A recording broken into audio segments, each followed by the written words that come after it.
pucuk gitu, akan banyak orang ngeklaim gitu, which is ya that's not true gitu. Where do you know gitu ya kan? Come on, aku di Hyperliquid udah lama kayak gitu, so I know the every details.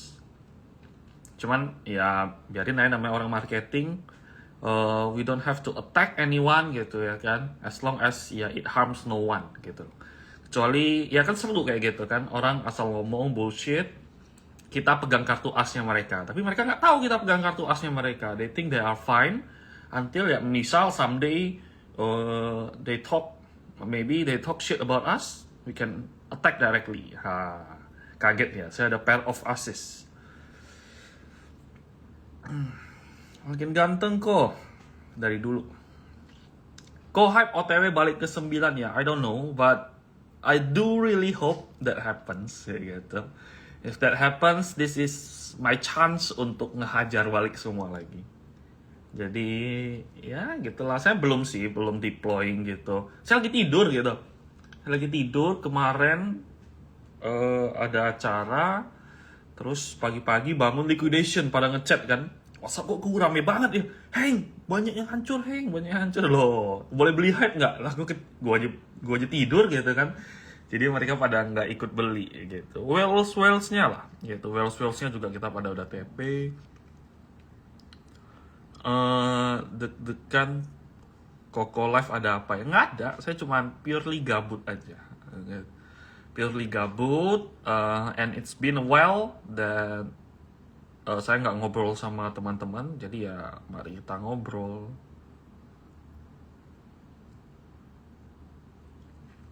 CBRE gimana? Interesting. I don't know. I know sih, cuman I'm not going to tell anything about Hill. Dada kok. Nah, silakan kalian mengelus dada kalian karena podcastnya belum rilis ya.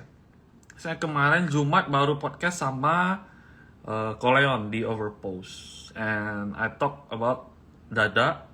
I talk about itu backdooran gitu ya kan, backdoornya bohong. Yang backdoor saya tahu siapa. Yang backdoor retail.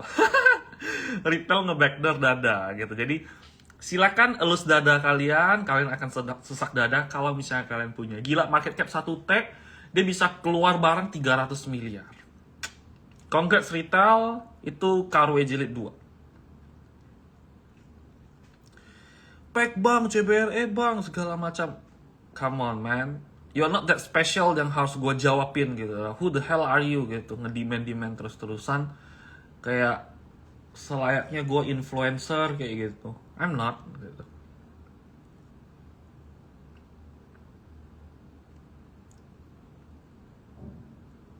Roma belum kena air, masih bengkak itu mata. Enggak sih, emang mata saya bengkak. Saya udah bangun, udah pagi, udah keluar, udah ketemu orang, segala macam, udah selesai kerja. Sekarang gabut. Coba saya lihat ya. Pertanyaannya, saya cuma cek psikologi market doang. Jadi saya nge-live sekali ngecek psikologi market.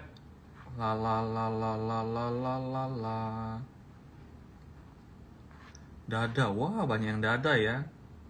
Lighter, nggak nih sir, lighter, aduh. Mana tuh lighter? Hyperliquid kalau kenapa-napa, sulirnya jawab gitu. Oke, kita review. Kalau ada apa-apa dia ganti duitnya. Lah dia ada duit untuk ganti Hyperliquid. Lighter kan nggak ada duit, gimana gantinya gitu. Kalau ada apa-apa, apologize doang gitu. Nah ini funny thing ya about lighter sama Hyperliquid, beda gitu. Bedanya apa? Kamu lihat Hyperliquid itu selalu ngomongnya netral, jarang nge-tweet, tapi nge-tweet itu substansial, nggak marah-marah. Lighter marah-marah ownernya, lu ngomongin gue jelek segala macam, bacot-bacot, dibacotin balik kayak gitu kan. Nggak lama kemudian kena karma gitu. Lighternya kena apa ya? Kena error, withdrawalnya nggak ada duit, dan seterusnya. Jadi itu yang membedakan ya, makanya hati-hati dalam bertindak ya. Karma itu cepat atau lambat gitu. Cepat atau lambat, I'm not sure. Bisa jadi ke kamu, bisa jadi ke keturunan kamu, pasangan kamu, atau siapapun. Mungkin bisa kena, I don't know, kayak gitu. But for sure, makanya saya suka selalu quote ya gitu. Apa yang dihitung, Apa yang bisa dihitung tidak benar-benar dihitung, apa yang terhitung tidak benar-benar bisa dihitung gitu. Dalam artian ya apapun yang kita lakukan ada yang mencatat kayak gitu. Mungkin bagi kita nggak berarti, tapi bagi alam semesta itu berarti, dan it will come back to you gitu. Although it's a kindness atau sesuatu yang jelek, it will come to you eventually gitu. Kita lihat. Kok mending saham atau kripto buat awal-awal? Saya nggak mau jawab itu ya. Kalau jawaban saya sih saham kayak gitu. Saham jauh lebih mudah. Kalau saham aja nggak bisa, kamu loncat ke kripto, I don't think you're going to make it gitu ya kan. Nih ya, kita lihat ya. Saya buka dulu. Kripto, saya nanya kamu gitu ya kan. Kalau misal kamu punya duit 20 juta dolar, let's say lah ya. 20 juta dolar. Apakah kamu itu termasuk orang yang kaya?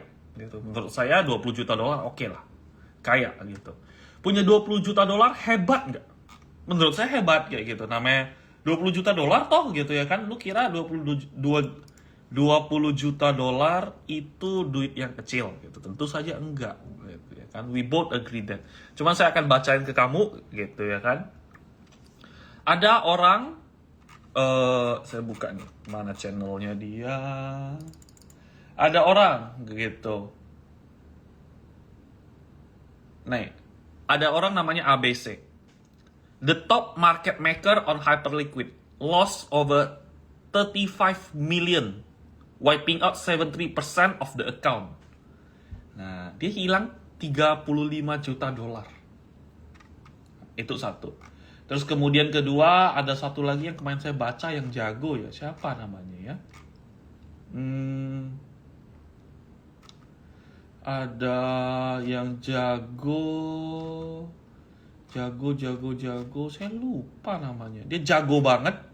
Lumayan terkenal. Dia ngelong ETH di atas.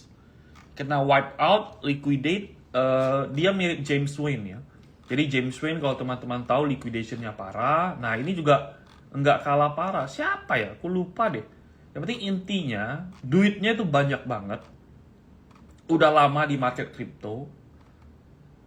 And it got wiped up in a day. Kayak gitu. Just several hours gitu. Jadi kamu mau bilang ke saya apakah itu lebih gampang trading di crypto gitu? Ya silakan gitu. Mungkin kamu kemakan marketingnya mereka biar trading di crypto, menurut saya sih enggak gitu. Jadi ya back on you lah ya gitu ya. Mungkin bisa jadi kalian lebih jago, I don't know gitu. Cuman kalau saya sendiri ya saya pesimis kayak gitu.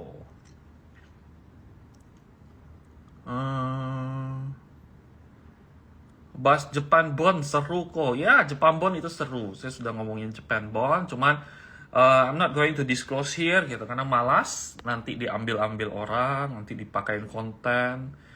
Yang ngomongin ada juga orang ngomongin Hyperliquid bilang, "Wah, saya beli di 567 terus 28 saya seharusnya jual di Hyper EVM. Di harga 9 saya ngegadain, ngerepoin terus beli lagi Hyperliquid." Itu bohong, itu story saya kayak gitu lah. Si bangsat itu pakai story saya kayak gitu. Cuman ya sudah lah, itu influencer kripto, saya nggak mau nyerang doang gitu. Cuman menurut saya ya biarkan kalian yang memilah aja lah. Kita tahu kok walletnya dia gitu. Kok masih ada ilmu hukum yang selama terjun di dunia finansial? Ilmu hukum ada lah, tipis-tipis ya. Gabut screening la.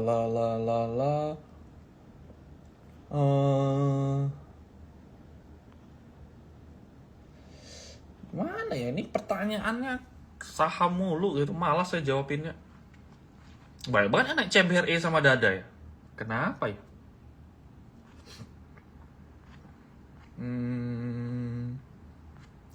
Kita lihat lagi pertanyaannya. Pertanyaan kalau nggak ada yang menarik sih, saya cuma cek ombak doang. Apakah market stress? Market tidak stress? Kapan podcast overpost-nya? Saya nggak tahu gitu. Biasanya Koleon yang itu ya, saya kalau diajak iya. Cuman kan saya udah bilang juga, kebanyakan podcast nggak akan saya terima ya, karena malas ya ganggu jam market. But all I want to say, Twins Brother, betul, Maci Big Brother. Itu rugi loh, rugi gede loh dia. Kan dia duitnya dapat dari 43 juta dolar, habis semua gitu. Habis semua. Itu parah gitu. Nah,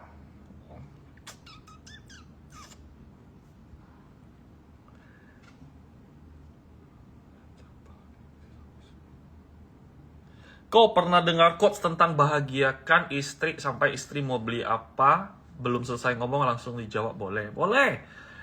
Saya nggak tahu ya itu prinsip dari mana ya. Cuman itu saya melakukan itu sendiri kayak gitu. Karena kan kita memilih pasangan gitu kan. Memilih pasangan kita menganggap wah apapun yang dia minta, apapun yang dia lakukan itu ada tujuan yang baik kayak gitu. Misal dia minta, saya mau beli ini dong, gitu, pasti ada tujuan. Nah, kalau misalnya dia head on, artinya kamu yang salah milih, kayak gitu ya kan. Nah, artinya kamu yang salah milih. Kenapa? Karena, kenapa kamu nggak bisa lihat dia head on, gitu.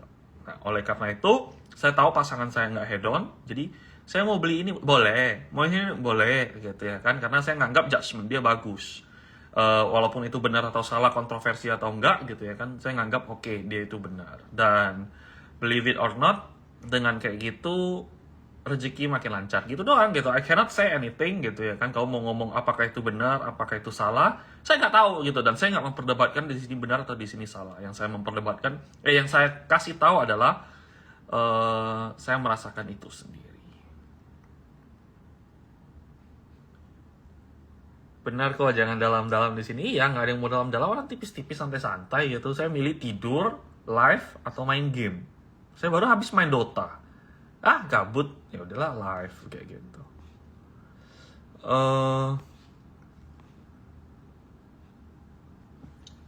Oke, Coach, cerita sedikit pengalaman jadi lawyer gimana dong? Apa yang paling berkesan? Oke, saya itu pertama kali kerja sama DNC Advocates at Work. Itu nama foundernya itu Didi Dermawan. Kenapa? To me, he was a very inspiring person, gitu ya kan? Karena satu, dia itu one of the legends, gitu lah ya kan. Dulu law firm paling besar di Indonesia itu namanya HHP gitu kan. Hadi Putranto, Hadinoto and Partners. Sebelum jadi HHP namanya HHD. D-nya itu Dermawan, Didi Dermawan. Nah, dia closing bagus, segala macam, luar biasa. Tapi HHP ini mau gabung sama asing. Nah, Baker McKenzie itu gede. Nah, Didi Dermawan nggak mau, dia idealis gitu. Ngapain kita mau dijajah asing? Ngapain kita disuruh-suruh sama asing segala macam? We don't need that gitu. We are much better than that gitu. Nah, makanya dia keluar. Bukalah Didi Dermawan, DNC. DNC gede, udah gede, DNC-nya dia wariskan ke anak-anak kesayangannya. Keluaran namanya IMP. IMP udah, terus kemudian dia pensiun, udah dia pensiun, dia merasa hidupnya hampa. Ketika dia merasa hidupnya hampa, dia bangkitin lagi DNC. Nah, saya masuk di law firm-nya dia pas waktu itu. Dan he is a man with a very, ya prinsipnya kuat gitu. Prinsip dalam artian, dia selalu datang kantor cepat, cara berpikir dia, dan dia nggak neko-neko segala macam. Walaupun sangat keras ya. Jadi, saya admire dia banget gitu. Dan selalu semuanya pakai logic, dan logiknya itu diimbangin dengan data. Selalu kayak gitu, bolak-balik gitu terus. Jadi, ya, dan dia modelnya preman gitu. Dia modelnya preman, sifatnya itu preman lah ya, karena anak jalanan kan gitu. Dari miskin juga. Makanya dari itu saya admire orang-orang seperti gitu. Jadi ya, apa yang paling berkesan? Paling berkesan adalah prinsipnya dia. Kayak gitu, prinsipnya dia. Dia, yang kata-kata, ada 3 kata gitu kan. Dia bilang, 3 hal di dunia ini yang dianggap mahal. Uang, waktu, dan care. Gitu. Time, money, and care. Dan dia bilang, money is the cheapest. Kayak gitu. Money is the cheapest. Care and time itu yang paling mahal. Cuman karena itu di sekeliling kita, artinya orang suka take things for granted gitu. Itu yang bikin masalah ya gitu. Makanya jangan available setiap waktu, setiap saat kepada semua orang. Karena kenapa? Orang menganggap, wah itu hal yang biasa. Itu menurut saya. Menurut saya, kayak gitu. Whether you like it or not, ya seperti gitu.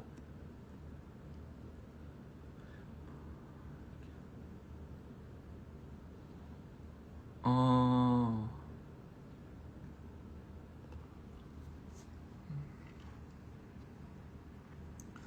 La la la la. La la la la, saya baca. Don't forget Dada. Dada udah selesai lah itu. Dota MMR-nya berapa? Saya jelek, saya nggak ada account asli, saya cuma main-main doang gitu. Coba ya, saya scroll ke paling bawah. Kok tips resign capek kerja? Tips resign bikin letter of resignation. Ya kayak gitu. Tips resign. Ngomongin capek kerja, apa sih yang nggak capek? Kayak gitu. Trading capek loh. Kamu kira saya trading nggak capek? Saya happy gitu. Tapi bukan karena saya nggak capek. Saya happy karena saya happy gitu. Saya happy karena saya suka. Bukan saya happy karena nggak capek gitu. Saya capek juga bro gitu loh. Lihat kantong mata gue nih. Gitu. Lihat minus gue nambah mulu. Gue sih nggak pernah ganti kacamata. Gue cuman ganti minusnya terus-terusan gitu. Lensanya saya ganti lensa doang, nggak ganti frame gitu. Jadi ya nggak ada lah, nggak ada yang nggak capek. Semua capek. Nggak ada pertanyaan menarik ya. Saya coba lihat di questions saja deh ya. If you have something good, the questions, you put it in there gitu. If this macro from America still continue, do you think about Indonesian market? Nah, ini question yang bisa saya jawab kayak gitu ya kan. Ini question yang bisa saya jawab. Question yang bisa saya jawab adalah kenapa orang kabur dari Indonesia kayak gitu? Karena Indonesia satu nggak ada inovasi, bankingnya nggak ada inovasi. Sedangkan kalau di US itu penuh dengan saham-saham teknologi gitu. Teknologi ya masih banyak. Teknologinya masih banyak dan sekarang kan baru ChatGPT. Dengan adanya ChatGPT artinya ini baru start. Makanya ada ChatGPT berapa point sekarang 5.0 gitu. Artinya room of improvement-nya itu masih banyak. Dia ada cutting source of the cost yang bikin itu dan inovasi terus-terusan dia akan growth. Berbeda dengan BBRI nggak akan growth kayak gitu. Jadi kamu bandingin gitu. Kamu mau invest di Indo yang growth-nya belum jelas dan kalaupun growth itu udah stuck dibandingkan dengan yang sesuatu yang masih abu-abu tapi dikelola orang yang baik. Ya jawabannya orang mau ke sana. Oleh karena itu makanya capital outflow itu terus terjadi di saham kita. Free float mau nambah kok. Ini. Free float mau nambah, pendapat gimana? Pendapat saya free float mau nambah itu kurang realistis. 40% free float, bro. Gitu ya kan?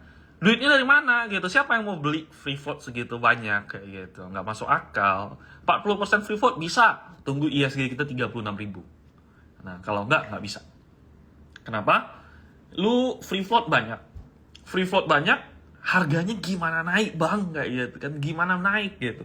Free float nambah kan artinya partisipasi retail juga harus bertambah gitu.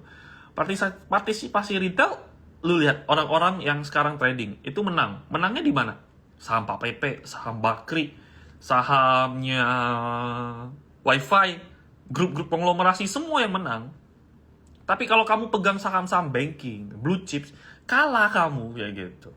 Nah dengan kayak gitu kan, dengan banyak orang yang kalah, banyak orang yang kalah, di mana orang seasonality-nya kayak gini nih habis, ya orang susah menang. Ketika orang susah menang nggak ada duit gimana? Free float-nya nambah kayak gitu.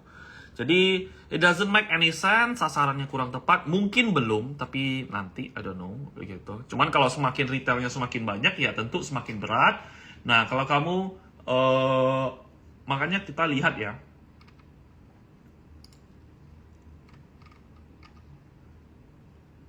makanya kamu lihat, kalau misal sekarang itu makin banyak orang itu akan makin mempersulit menganeh-anehkan saham gitu. saham inilah, saham itulah, gorengan harus diatur segala macam. Itu artinya apa? Artinya saham itu udah get into attention of the public.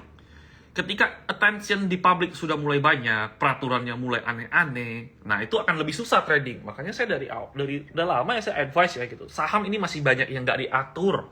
Tinggal kamu pinter-pinteran doang kayak gitu. Jangan ngaco gitu. Jadi banyak saham yang bisa kamu apa ya? Jadi room of improvementnya masih banyak kayak gitu. Dan ketika lahan basah ya pakailah, gunakan itu dengan baik gitu. Nah, jadi jangan aneh-aneh gitu. Menurut Koko, apakah disaran orang ikut jalan yang Koko ambil? Apakah disarankan orang ikut jalan yang Koko ambil? Saya nggak ngerti pertanyaannya. Finally, proper chair to do live. Cheers. Hahaha. Iya, proper.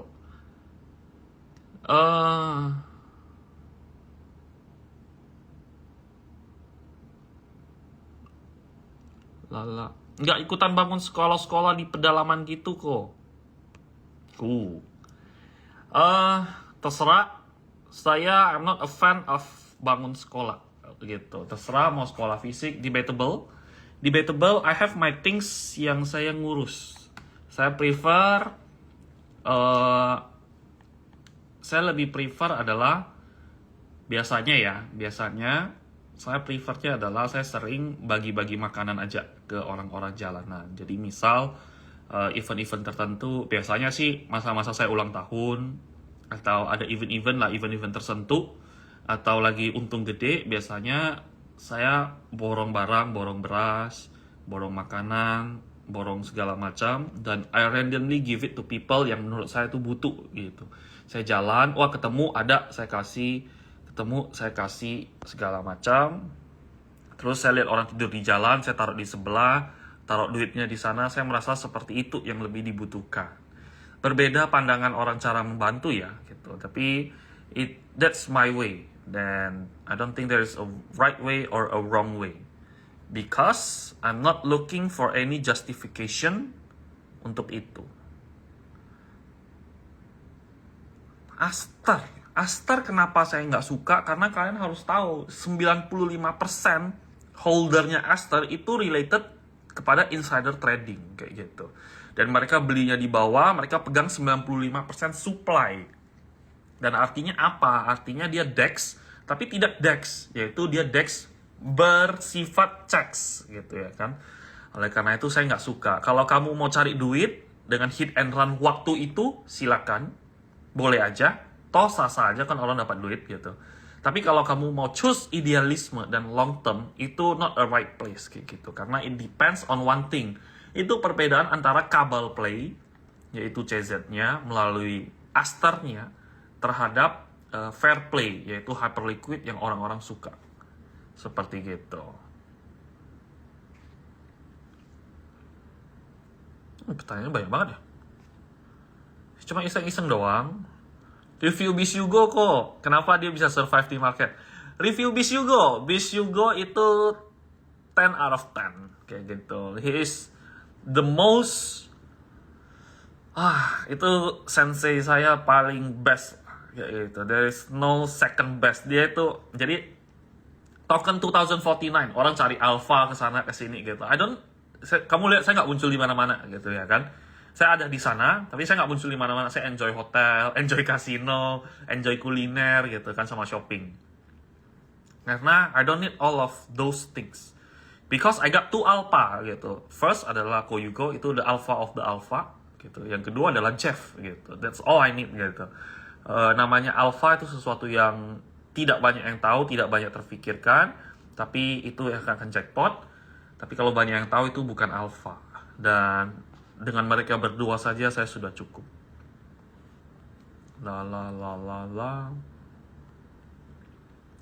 IHSG apakah akan berdampak banyak? Ya Senin, kita nggak tahu ya, Sabtu Minggu ini ada deal apa lagi gitu. Tapi seharusnya sih Senin panic selling, udah panic selling rebound lagi. Paling gitu doang.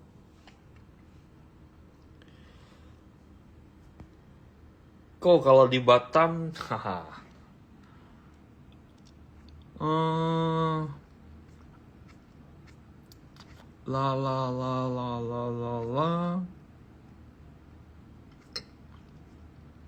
nggak gitu ada pertanyaan yang menarik ya. Nggak begitu ada pertanyaan yang menarik. Jadi ya sudah.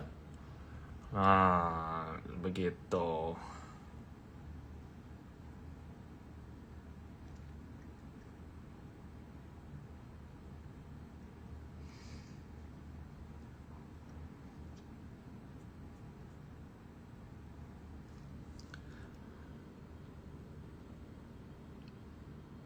Nah, apalagi ya? Apalagi yang mau saya sampaikan ya?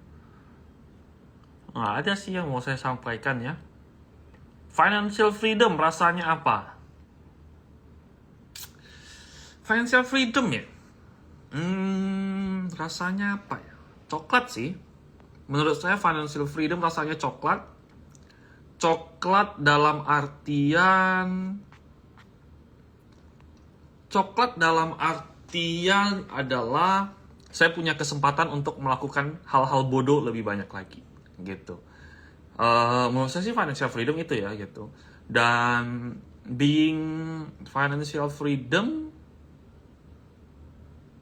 sama aja sih, menurut saya sama aja gitu. I don't really care gitu. Rasanya coklat, bisa ketemu banyak orang, bisa banyak melakukan hal-hal bodoh gitu kan. Kesalahan itu bisa ditoleransi gitu. Jadi karena ada safety-nya, menurut saya sih itu gitu. Jadi saya nggak merasa apa-apa, biasa aja gitu. Itu yang saya rasakan seperti gitu. Sharing cerita soal market yang buat Ko Hengki kesel. Yang buat saya kesel adalah manusia yang I'm not the best ya. Gitu. I'm not the best, I'm still learning gitu. Cuman saya merasa orang-orang yang bisa dibeli pakai duit itu tega banget. Atau orang-orang yang mau memperkaya diri sendiri itu tega banget gitu. Dalam artian udah jelas-jelas dia berusaha menghasut orang tapi dianya jualan gitu, itu bikin saya kesel kayak gitu. Dan you're not supposed to do that gitu loh. Kayak you are rich already, why you need to do that gitu. Cuman ya sudahlah, saya sekarang jarang liatin orang gitu kan. Dan yang saya kesel jualan menurut saya sih nggak apa-apa, menurut saya sih fine gitu ya kan, asalkan terang-terangan kayak gitu. Saya tuh suka orang yang terang-terangan pom-pom gitu, tapi jangan yang playing victim itu yang bikin nggak doyan gitu loh. Saya nggak jualan loh, ini siapa yang jualan kayak gitu kan. Banyak hal-hal yang seperti gitu, terus ngeblaming ini itu gara-gara dia, gara-gara ini, padahal itu dia sendiri gitu. Itu yang kadang saya gregetan kayak gitu. Dan muka dua lah ya gitu, muka dua gitu. It's okay if you wanna sell your stocks gitu. Orang kamu punya, emang tujuan kamu itu nge-sell kan gitu. Tapi jangan ngomong seolah-olah kamu paling suci. Jadi ya di kripto juga banyak loh yang kayak gitu. Jadi ya jangan ya. Hati-hatilah, tapi ya itu tugasnya mereka untuk ngeguyur kalian. Makanya kita yang pintar-pintar untuk melihat, wah ini apakah saya mau diguyur atau saya tidak mau diguyur, kan kita bisa menilai sendiri. Jadi ya seperti itu sih. Dan saya suka selalu ngomong adalah jangan salahkan setan menggoda ya, salahkan dirimu sendiri kenapa tergoda. Kalau misal dia suruh kamu beli dan kamu beli, kamu rugi, seharusnya kita juga dewasa kayak gitu. Kita kan namanya manusia gitu. Dia setan kan menggoda, kenapa kamu tergoda? Salah kamu dong gitu. Makanya dari itu pinter-pinter ya, selalu pinter-pinter. Tapi retail udah banyak pinter sih. Kalau kita lihat Stockbit ya, retail tuh udah mulai pinter-pinter. Keren, Stockbit itu keren-keren. Stockbit itu keren. Saya suka sih Stockbit. Fee-nya mahal doang, tapi keren. Saya suka.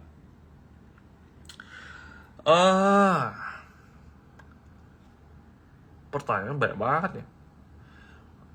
Lah, tarif Trump itu hal yang biasa ya. Plasma ada conviction nggak kok? Nggak ada lah. Saya cuma nge-trade doang gitu. Plasma mah pure trading doang. Kalau yang conviction mah Hyperliquid lah. There is no second best lah. Lihat aja Hyperliquid dia malah udah nge-stong balik kayak gitu. Saya lagi tidur sayang, kalau nggak saya beli sih ini Hyperliquid. Cuman ya udahlah, tunggu aja.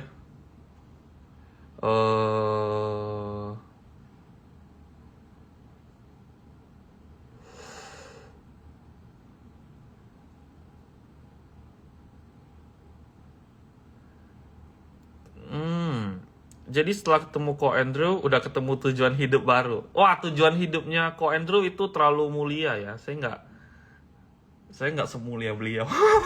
Beliau terlalu mulia gitu. Mau lihat karyawannya happy, mau berbagi gitu loh. Hati saya belum sebesar dia. Oke, mungkin itu aja ya. What is your ambition for the next 1 until 3 years ahead? I don't know. Saya pingin rajin olahraga. Saya pingin sehat. Saya pingin lebih mengenal capital market dan lebih kenal banyak orang. Lebih bisa belajar. Cuman itu doang sih. Saya nggak mau yang aneh-aneh ya. Saya nggak ada ambisi apa-apa. Ya kalau duit, ya saya comfortable gitu ya kan. Aiming duit banyak-banyak juga enggak gimana-gimana. Kalau saya gitu, saya orangnya nggak begitu berambisi, jadi oke lah gitu.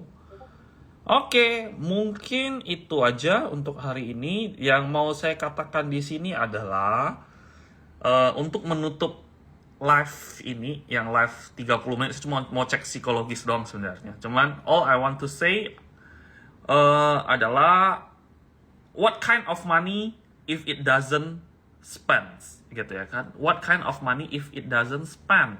Dalam artian duit itu harus bisa dibeli sesuatu. Kamu pegang suatu barang, even kamu pegang Hyperliquid pun, itu kamu nggak bisa jadikan alat transaksi. Kamu pegang BBCA pun, itu tidak bisa jadikan transaksi. Kamu pegang WiFi pun, itu tidak bisa dijadikan alat transaksi. Kayak gitu. Oleh karena itu, kamu butuh cash out. Whether we like it or not, fiat itu tetap untuk kita spending. Jadi ya, winners take money, losers take chips ya gitu. Don't forget to secure your profit. Lagi easy money dan we have to be careful. Mungkin itu aja untuk hari ini. Thank you teman-teman dan happy weekend.